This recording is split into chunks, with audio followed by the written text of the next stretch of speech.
welcome guys back. It's been quite a time since I've actually recorded a video because I've been working on the inventory system a lot. I've got a lot of work done, even though it won't look any different. I don't know. Gee, your items are stuffed up. Okay, go fix that. Is this? Wait, why are they stuffed up? I can't see any difference. Yes, stuffed. What is that? Oh, it's because of this one. There's a panel.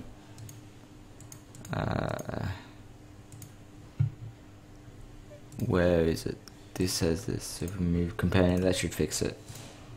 There we go. So now it should extend properly. Yeah. Okay. Good. And I don't know why they don't have an item because I didn't give it one. I'm database. Ignore that script. Yes, this is our inventory.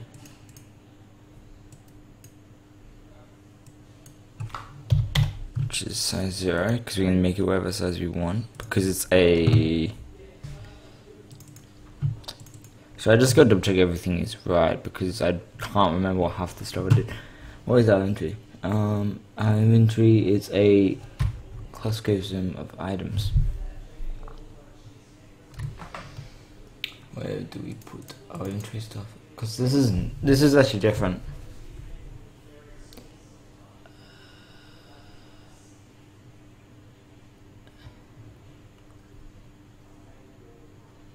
Oh, because right now we can only hold 6 items. That's why. Okay. So we have to change this probably. I believe if we make this 7, it may increase our inventory. Nah, I'm writing the script here. Okay. So what happens is this is going to be our inventory. So we can put anything here. For example, I don't know if I showed this, but I did just pop to get a bunch of sprites. See here, and there's just a bunch of them. No, I didn't go through the sprite. I just used the automatic and did all this stuff. I delete a few, but yeah, it's pretty good. And then so you just go here. And you can put any sprite in here, even though it doesn't show up when you begin, it should update it, and we should get a sprite here. I can put cooldown timers and stuff, and this stuff is actually not handled. Well, the thing is, if it's an active, it's got a cooldown timer between its activity, between it being active, or maybe it could just have a cooldown. Current stacks is saying that we only need an item linkage we actually don't need. So there's a few things we've changed.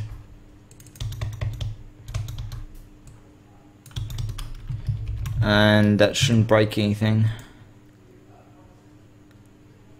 Yeah, okay, it doesn't. Good. The thing I added was a bunch of scripts. Well, 1, I don't know if I finished that. 2, I wrote all of this. It's not a lot, but it's something, right?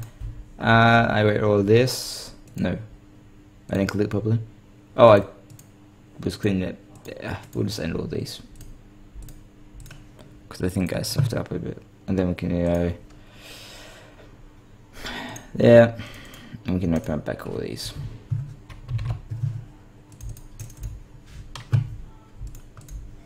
I did write all this, just saying. That was all me who wrote that. I've written everything here. The reason I'm just saying is because it looks a lot messier than it actually is. Okay, so I wrote unfake. This is something that uses these. These are special dictionaries, despite them not showing it. I probably need to comment this out. Below are the for you dictionary.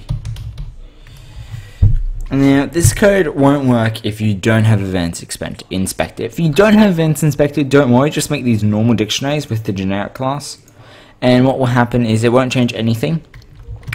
A few of the things that will make different will be that if you do it this way, what will happen is that if you don't do it this way, you won't be able to access it like I have, which is here. I can access any. So what I did is I change an index and I say, okay, well I want to access the second one. And so what I'll do is, it's not under our inventory. This is only for item effects. Is it will find the second one. Actually, it's index wise, so it should be 1. And then we find info, and it loads our info, which is off here. So normally, I know where this stuff is. Where is it? The second one, isn't it? Yeah, so you see that we have all this stuff here. And you go, oh, why can't you just change this like this? It won't allow us because of some weird reason. And also, if you use a normal dictionary, this doesn't even show up. So you can't even see it. So this is the only way that we can change it. And you can also this way we cannot have more than, for example, as you see, I can't add health because I already have health. I can't add mana regen. So, excuse me, because I already have mana regen. A few other things is that all this stuff will be updated. So let's say we do it here and we say we call this, let's say we actually build one. So we call this and we, okay, how about we actually just do it? So we find the first one. Well, but if we do one that isn't existing, it'll say no more artifacts, it won't create one for us. So let's find it, and then we can, what you'll find is that this stuff actually, it doesn't update. Yeah, I know it's super annoying, but just how it happens. So duration, let's say this, it's each one of these, so this is the duration until this effect disappears. It's in a float time, so we'll say 5 seconds. So what we'll do is we'll count down that timer if it, so we'll constantly count down that timer. So even if you hit with someone and you go, oh, well, I get back again, well, it doesn't matter because it'll just reapply the effect. The name, we'll call this Mighty Hand. And we'll say you have max stacks of 25 and you start with 3. Now let's give it some bonuses. Let's say, well, it gives you some flat HP. And it gives you 15 flat HP. It also gives you some ability power, but a percentage ability power. So it gives you 20% ability power, right, which is pretty powerful. It also gives you some movement speed, and this is flat stack effects. So while this effect is on, while the stack is on, you get 30 or 40 movement speed, and maybe it's a, oh, that's health. 40 movement speed and 40 attack speed, and maybe 40 hit and like 10 HP. And each stack will double this, so each stack worth will give you this much worth of it. Next, now what we want to do is now we got percentage stacks. So maybe it also gives you 20% health regen while the stack is doing it. So that way it just sort of stacks kind of together. So you can see what it does, and now you see that this doesn't have any of that data. Now there's a reason behind it, because we haven't pressed the set button. By pressing the set button, it sets everything, and you should be having all your values. And now you can change them through here. You can make this, okay, gee, oh, drat, this was meant to be ability power, or health regen, or, well, this doesn't really matter, you know, it's the fact that you can change it. It's a lot better than my old system, which was have a float for every single one. So what you would do is you would have this many, which is how many? 1, 2, 3, 4, 5, 6, 7, 8. You would have 8 for each section, so that's 32 different floats to handle. This way we don't have that many. We're not handling this many floats, which I don't think really would make much difference in coding wise, but it's just a bit easier. And this stuff can all be done by code. So if you want to do it by code, you just get this bit and you just give it everything, and this is all you need. And once you give it, yeah, you can't really ever edit it, but you can still obviously access and stuff and get the variables from it. So for example here, just an example, is that we have a public item effect, or name effect and all that stuff. So what we're doing is we're just asking for a name effect, a duration, how many stacks you start with. Do we actually ask for how many max stacks you have? No, we don't. We probably want that. Yeah.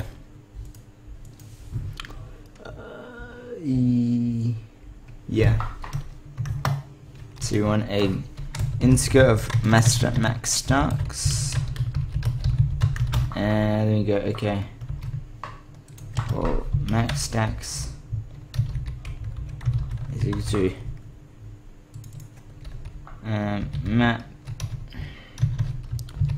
maybe max stacking.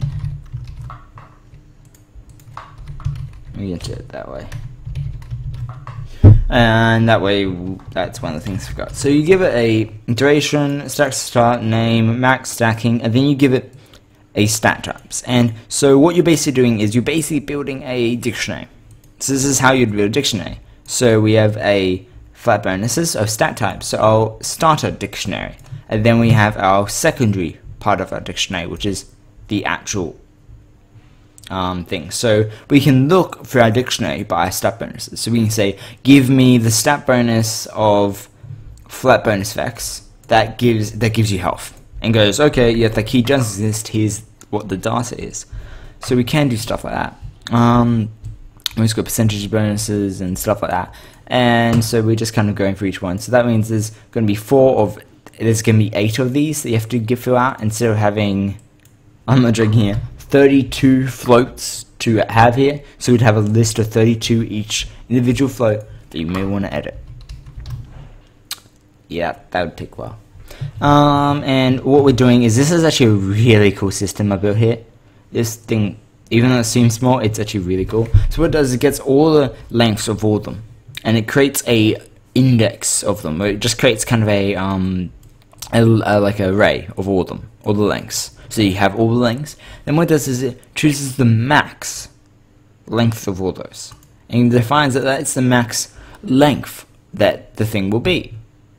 So what it's doing is it's running through the max length. So if you have one that's 1, and you have one that's 10, instead of having to, it will just go through the 10 times. But if it's, if for example the one that only has 1, it will only ever do it once, and then obviously I will be equal to, will be obviously greater than that. I will become that. So thus it won't do the little bit of code. So this is this seems like, oh, why would you do that, you know? Because otherwise we'd have 4 different for loops, and each of those 4 different for loops would run through it 4 times. And it's like, well, if I could have 4 for loops, I could have 1. And for sake wise, since technically if you're writing this all in code, you'd be loading that many item effects, which means if you're loading something like 50 item effects, that's 50 times. So you got 200 for loops running. That's a lot of for loops, and now we're running only 50 for loops. So we're quartering how many for loops running. Now, this is just stores data. I think I built this last time. It just turns off the pixel, so it turns this white to nothing, and doesn't do anything else. It just holds the sprite. It does ask for a sprite to hold. We actually do want to also have here we also want to ask for an array of how many item effects you want to have on it, but that's different. And obviously on each item effect we ask, if we count those stacks, what happens is that if the stack bonuses, that we'll look into that a bit later, how the stack bonuses work. Now inventory manager, I don't really do much other than add inventory, add items, move items, change items. The problem about add items is that right now it doesn't check if you have max items, so we will. So if our inventory length is greater than item panels, the length, and sorry, should be less, like that. So that way, if you have 6 item panels, then it will only allow 6 inventories. Actually no, because our inventories are already 6.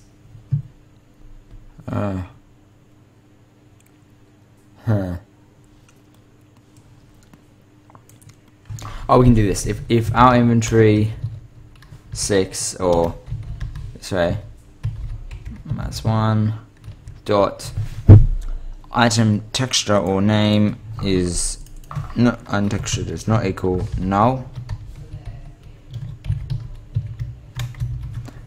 So that way that we actually have an item in, that means that thus our last slot will contain an item.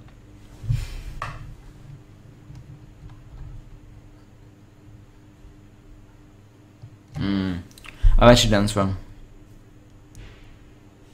There's a problem. We're gonna fix this. So we want a public static called number of items. which is now equal to 0. And I need to go, okay, number of items, and we can go, okay, this is equal to 0. Now, when we add an item, it's equal to plus plus. So we just do this. So that's the, always do it, and we're just checking whether the number of items is less than, now let's do this, is less than item panels, is less than our inventory dot length. So when you're adding the fifth one, it will boost it to 6. So yep, and then what we do is when we're moving an item, we're checking that if number of items is greater than 0. Alright, and then we can remove it, and well, this removes specific item.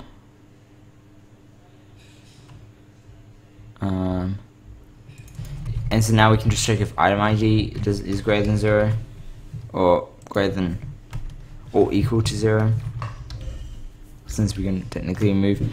But now we want to say, let's say we want to have a public void move last item, then we just have nothing on it, and just goes if number of items is greater than 0, then our inventory number of items minus 1 is equal to null. And we go no, and then you just go number of items minus minus. And so this change item script is really cool. Basically what it does is it checks whether or not your old item is not null, and if your new item is not null, so thus they both contain items, then what it does is just switches them. Else, it if the old item is not null, but the new item is null, which is the only other way, that means that, well, you're used, this is your old place, basically your old place and your new place, and it switches them out. So if your old place contains an item, which has to, because you have to give it an old item, and then your new item ID doesn't contain a place, for example, it's empty, it just ports it over and just gives it over. And else if the current item is, if the newest item, sorry, the old item is equal to old null, which will never happen, but somehow you give it, the reason the old item, the current item is equal to null. For example, if you say, okay, 0, and somehow 0 doesn't contain anything, which could happen, for example, the first one you click, and 0 doesn't contain anything, then it'll just return and do nothing. And this just keeps up to date. Now this is the cool one. I don't know whether or not, yeah, I can cover this in this video. This is the really cool stuff. Now this is using Advanced Inspector, which expandable doesn't work this way, but that's fine. So what we do is we have a text field, and we call this our index. What we want there, we want this, like this. So see, we got index. Let's push this back there, push this back a tiny bit, like a bit more, like this. And then we can push this back a bit. So we have our index, and then we have our duration. Duration is just duration, and then we have our name, our max text, lane specs. Now that's just normal stuff, right? We put a little bit of space, and this happens before the space, and this is all this stuff is after the space. Oh, freak. Just give me a second. That's hot. So we have serializable classes, and you go, whoa, okay, this seems a bit more complex. We basically have a U dictionary. Each one of these is a U dictionary, and we have an item effect, stat type, and we have a float. No different. Even though they look complex, because they're classes and serializable, they look a bit more complex, and all this stuff down here looks complex, and all this stuff looks complex. It's not really complex. I mean, if we zoom in, we're just saying that the flat bonuses always expand stuff. Ignore that, because I was trying to get it so they wouldn't expand, so maybe they would update, but they just never not expanded. They always had the kind of the thing here. So it was like, oh, I guess I find -1 at me. Oh no, actually it has to be 1.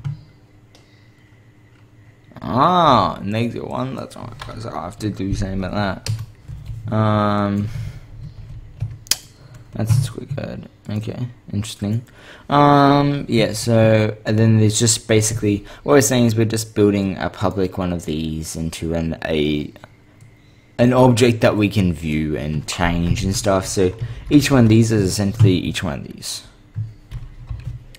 Next is this is our find info. So when we click that find info, what we do is we basically just get that number ID and we just store data. We just get data from that and we save. We do the same thing and we just do it the opposite way around. So even though it kind of looks a bit more complex than it isn't really that complex. It's pretty simple.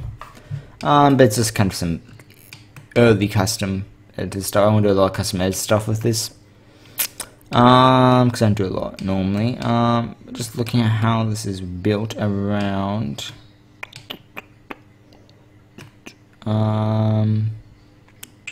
What do you want to do now? Well, we do need to do a few things, such as give our items a current item facts. So we want to have a public item facts. This is going to be a bit different. We could have a list, but the problem is that it's static. We really want this item to only have X amount of item facts. I mean, I really don't want it to change. So what we want to do is we want to see how many. The thing is, if we'd ordering this in the spectator, it would be fine. But otherwise, we would have to define how big it is, which could be a problem. Which is why you may want to use a list. Actually, I may want to use a list for this.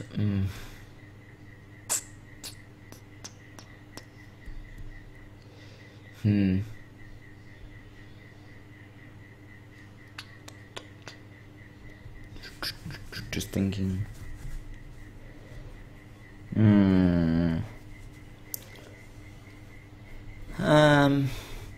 We could do this. Okay, we'll try this. So we'll have something called using. Okay, spell using collections.generic. And what we're going to do is we're going to have a public list of item effects, and we can call this item effects. You go to a new list of item effect, and we did that by accident. And that's it. Done. Easy. Easy peasy lemon squeezy.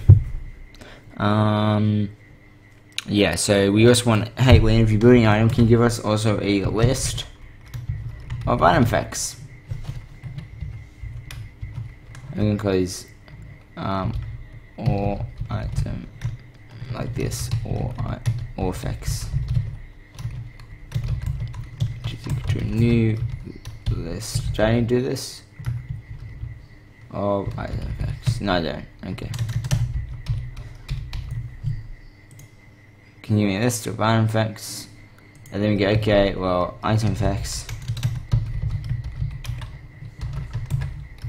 Or effects. Done. Now, if we go back here, we'll see that now we can go, okay, well, our first item now is a list of item effects, and we give it 1. And the thing is that now we actually want to give it an item. So what we want to be able to do is we actually want to be able to drag in an item. Okay. But how do we do that? Very simply, we're going to be doing it through our inspector. For this little bit. So under here, we're going to have something called, another button called set it to inventory. So what you need to do is you need to give another index called inventory index, which is only ever used if you press the set to inventory index. So you can set an item fact and it will increase and increment and whatever the item facts. But that may not be what you want. So this most likely will be done through code.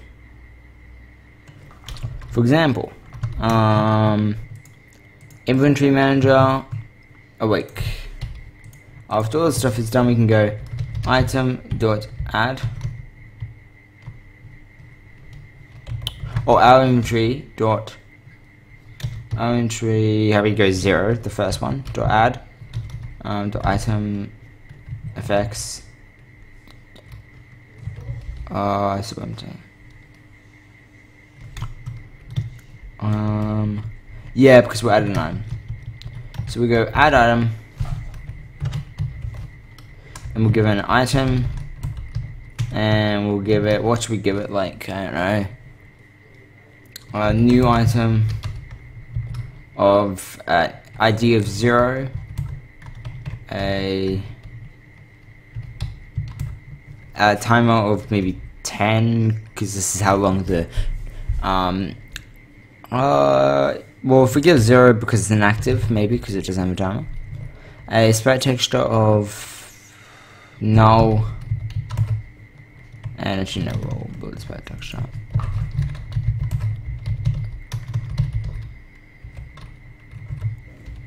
Text. And we'll call this text, and we'll also give it an effect, which is going to be a new list of item effects.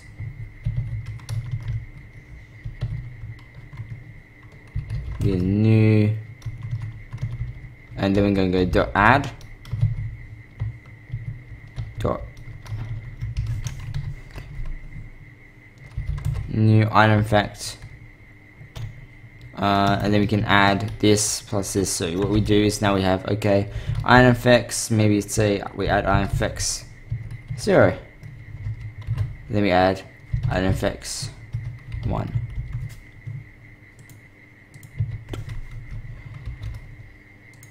And what's the problem? Add range.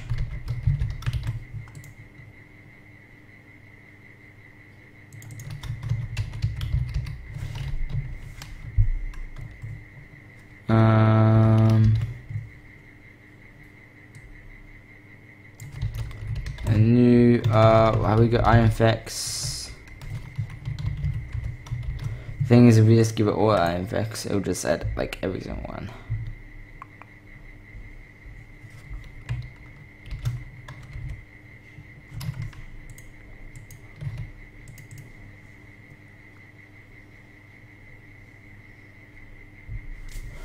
I should really just give it a list of item effects. I have to do this way, so at least we can get it working, I guess. This, and then we could do this, and what we do is it would add every item effect, which is not what we want. So it just wants like a list of it, so we could give it just item effects, let's say 0. But we'd have to actually add it. Okay, I understand what, so it's, we're going to actually write a inspect stuff for this, which is going to make it a lot harder. Because how we're doing it right now is that we can't actually move an item effect from here to here. But what we're going to do is under inventory, under item script, is that we're going to be able to give it an item index for item effects. So public integer array of all item effects. Alright, and it's going to be equal to a new array of, I don't know, like, it doesn't really matter actually, because it's zero inspector stuff, so you don't need this stuff. So what will happen is, this is inspector, so if you're doing it through code, I guess you could probably do it this way, but this is inspector stuff. So what you want to do is on awake,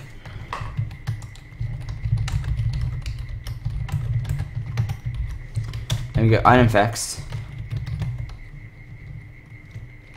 and you go for int I is equal to 0, I is less than or item effects dot length. Sorry, let's forget I plus plus, and then we go item effects I is equal to all item effects is equal to inventory manager dot instance dot item effects of all item effects of I. So what we'll do is this should work. Even though it won't update automatically, it should work. And then, so what now should happen is we have an all item effect, so we can go, okay, well we want to have one item effect and we want to have an ID of 0. So an item effect of 0. So thus, when you click play, you should see that item effects did not change. Maybe you have to actually have one. No.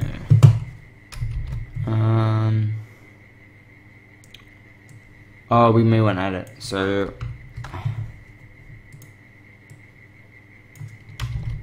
effects dot add this.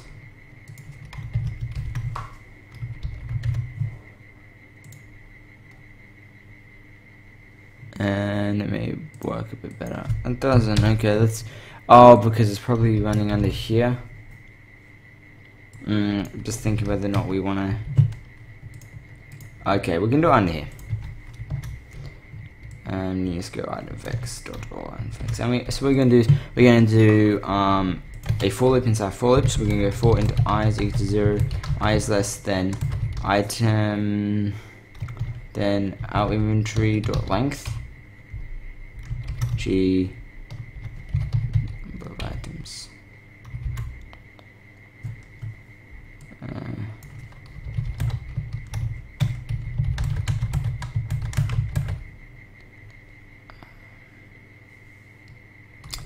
6. Oh, our inventory dot length. I plus. And then we're just going to do this before we do anything else, which is just going to be saying how big our number of items are, which is going to be then used here. So we're going to all our number of items, and then what we're doing is now we're actually doing something. C, and then we're going through for each number of items. What we're doing is we actually need to do this to J, and to J. And then we're going. Actually, I did it the wrong way around. We'll change this to J. Item fix. So what we're going to do is then we're going to go our entry of I dot. Oh, I'm pretty sure. Oh yeah, our entry of I. Yeah. Dot. Item fix of J.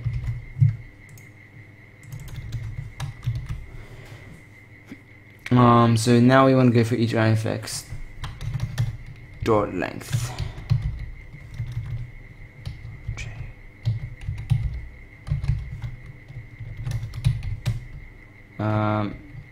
Dot item effects dot length or dot count.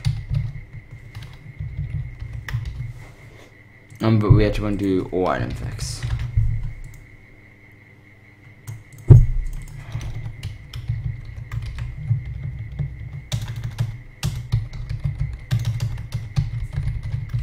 This, and then how much time have we done? 33 minutes. Holy cow, time goes by quite quickly. So we will come back next episode and finish this off hopefully.